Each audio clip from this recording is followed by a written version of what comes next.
What's up, everybody? How y'all doing? As you can see, we got another package from JLT Performance. This is going to be my very first actual mod for my Chrysler 300. I have a 2013 Chrysler 300 with the 5.7 Hemi, and this is their Series 2 cold air intake. And as you can see, I'm not left-handed because I missed opening up the box, but this is the unboxing. Let's see what we got in here.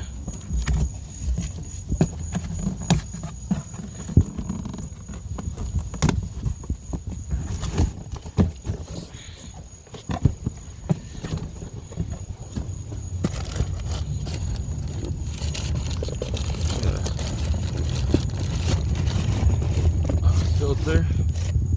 I can get it out. Open this up for you guys. It should be I think I ordered a blue one.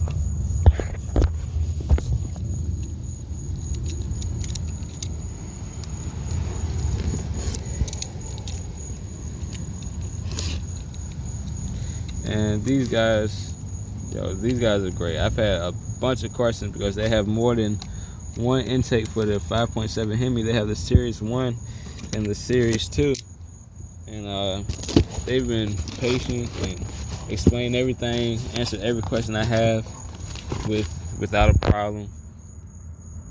Ooh, mosquito bit me, my bad.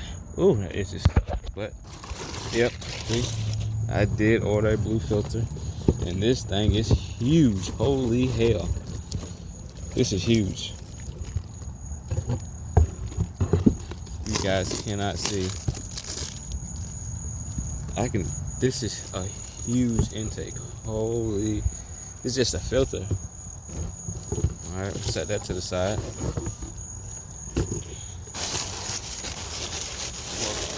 Paper. It's a little elbow. Okay. This is what's going to pretty much replace the stock air box. It's not bad. Sturdy quality. So far, so good. I like it a lot. I'll figure out what to do with that. I'm pretty sure I know where it goes, but let's see what they got in here.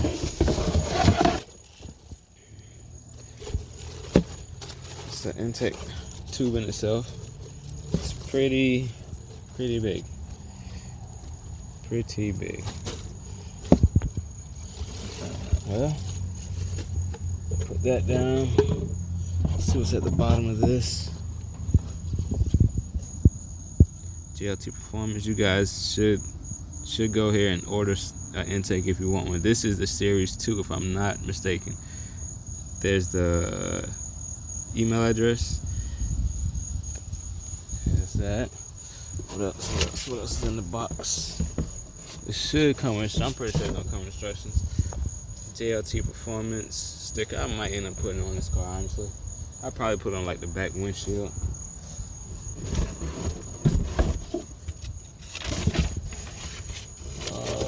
Probably instructions, if I'm not mistaken. As you can see, here's the instructions. Yep. JLT Series 2 cooler intake, 2011 to 2020, 5.7. And it gives you pretty much everything that comes in the box. It tells you exactly what size nut driver you need, socket and ratchet. It tells you pretty much everything. Everything that you need to know on how to take it off and put it on. Look at it, it's even in color. Like most companies, I'm not gonna say most companies, but when they give you instructions, it's not even in color, it's in black and white. But this, see, look at this tip, remove 10mm bolt holding on coolant tank. This is not bad at all. Gives you every single thing you need. And here's the second page. Once you finish step 8, boom, reinstall engine cover. And on their website, it claims to give you, I may be wrong, but I think it said 10 horsepower and 10 pounds of torque. But I'm kind of ready to see how it's going to look in here and how it's going to sound. And honestly, I don't even think I know if I have any tools in my car right now. Huh, that's a bummer. So I'll probably have to go in the house and look, see if I can find some. I'll be right back. Well, I'm back, and as you can see, my engine bay is dirty, but I'm going to try to do a comparison of before and after. So I'm going to set my phone somewhere and record the stock intake and how it sounds. Well, that might not be good spot either. Let's see. How about right? It's right here. Get a decent before and after. This is a stock intake.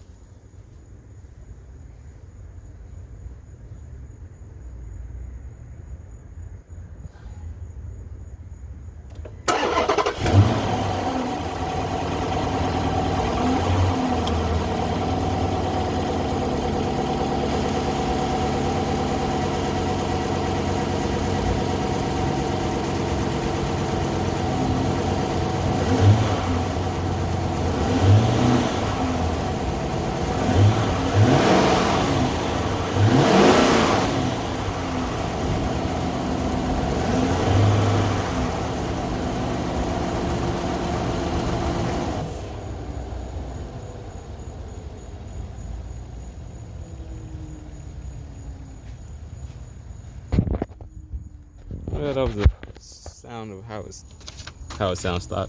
Sound of how it sounds. Sounds stupid. That's how it sounds. So as you can see, I'm focused. Started that one.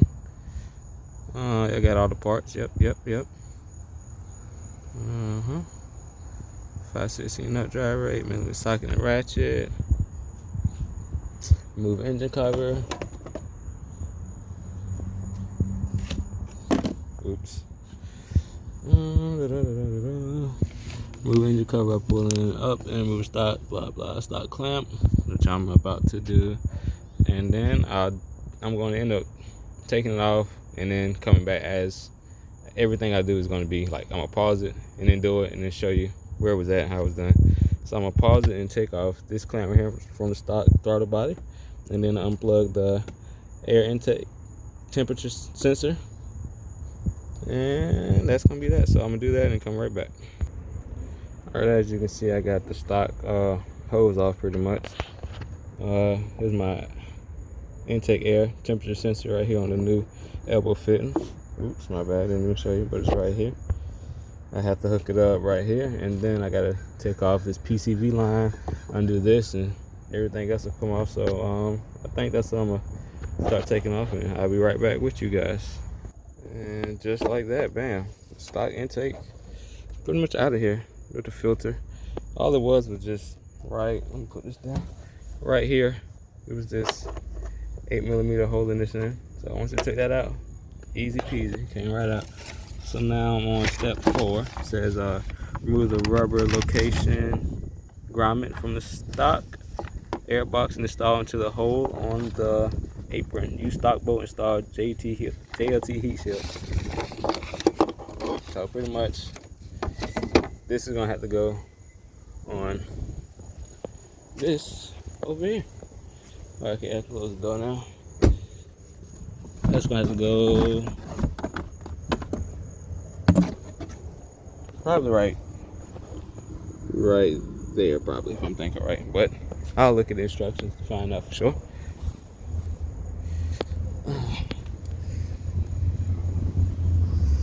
So that would be step 5 technically. Rubber grommet, take that out.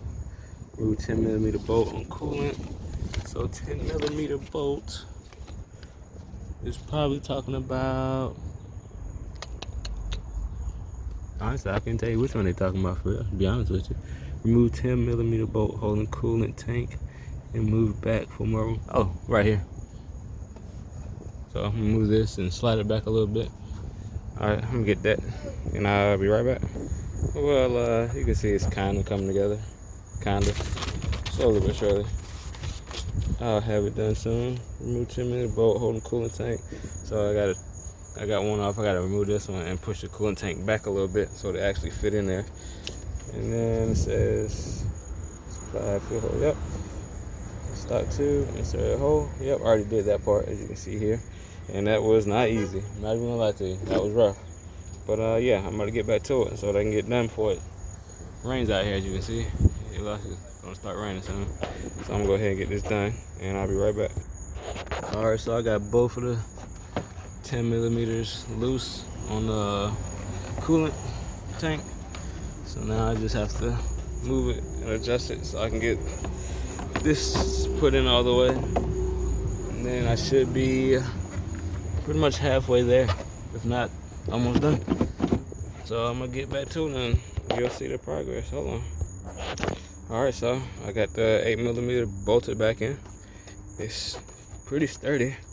Now I just gotta bolt these two 10 millimeters back in for the coolant reservoir, and then I'll be connecting the rest of the intake soon. So, yep. Now I got it all bolted back in, nice and tight. As you can see, I'm finished with the first page of instructions. Because I already did this previously, so I already put that elbow on. So that just connects back to the sensor. Boom. Rotate tube so the filter is low and into the shield, and hand tight all clamps. So I'm guessing I gotta maybe push a little bit more in from the picture. There we go. Well, that looks like it's, yeah, that should be enough in there. It looks about the same in the picture, honestly. So that's good. So I'm gonna put the clamps on and hand tighten like it says, and that'll be that. I'll get right back to you. So I got the 90-degree elbow up there. That clamp's pretty much hand tight. Moving on to the pretty much last step. Just gotta put the pipe on, the filter on, clamp those down, and then tighten everything up, and I'll show you what it looks like when you're finished. So yeah, I decided to take it off and actually hook everything up before I just drop it in there, so I wouldn't have to just try to finagle stuff in there. So now I'm gonna actually put everything together how it's supposed to be, and then you'll finally see the finished product. So yeah, it looks good. I just gotta hook up this PCV line here to the stock existing one, and honestly I'm done, and then hook up the sensor again, and I'm gonna be done. Honestly, this blue looks so much better in person, and I picked blue because it has blue little lights inside the car and stuff. So once I clean up the engine bay, it'll look a lot nicer in here. So I'm gonna hook up this PCV line real quick, and also all you do is just hook it here, and that thing is tight. So I doubt if you need a clamp on it, because that rascal is tight there. And then the stock one that went, hook it up right there. I'm gonna put the phone down and fix it so I can have it up there the way it needs to be. So it's all up there now. It's done. Finished step 10, as you see. Step 10. Just mine's just a little bit dustier. And here's my JLT oil catch can. So far, everything which has only been 2 things I've got on the car so far, has been JLT. So far I'm liking the products. Everything comes pretty sturdy. Everything's sturdy when it comes from the company. So I'm gonna clean up tools around here. I'm gonna put the cover back on, and then I'm gonna start and see what the difference is so far. I got everything back together. The only thing I did see a little problem with, that's not really a problem. I just got to figure out how to run this PCV line under the cover, but other than that, there's no real big deal. So now I'm gonna actually put the phone down and start it up and see how it sounds with this intake.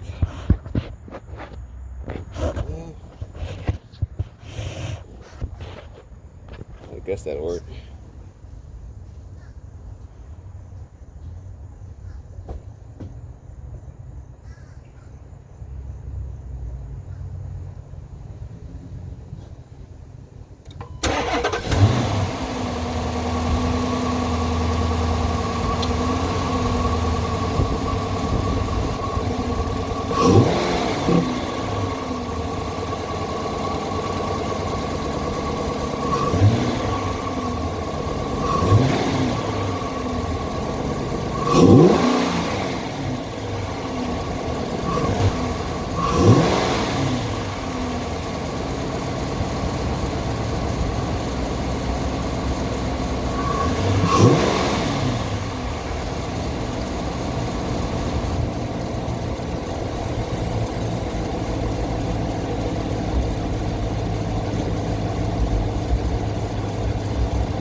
does make a big difference in sound.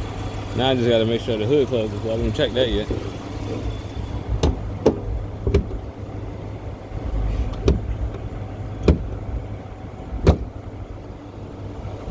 I had to give it a couple of pushes and pound it, but it's down, but it's not really even. So I gotta probably fix that now. Yeah, it's not even.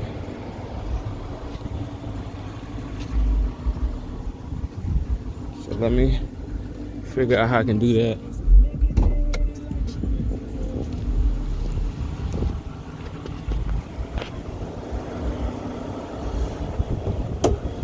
Well, I'll be right back once I figure out how to get this to close all the way.